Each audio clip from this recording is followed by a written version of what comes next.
How to change language on the Shein app. Hello everyone, welcome to this channel. I'm Emily and I'm here to help you out today. So without any delay, let's get started. So first of all, launch the Play Store application on your device and make sure that you have latest version of Shein application.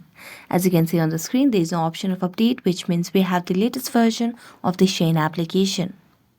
So just tap on open and it will land you to the user interface and home screen of Shein application.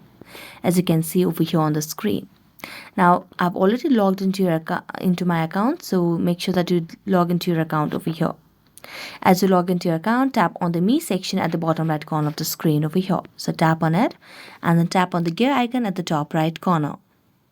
Now you can see over here the option of language. So tap on language and right now it's set on the English. So you can select any of these other languages over here. So I'm going to select on this one for now. The Pay application over here and you can see the language has been changed. So that's it. Thank you so much for watching this video. See you next time.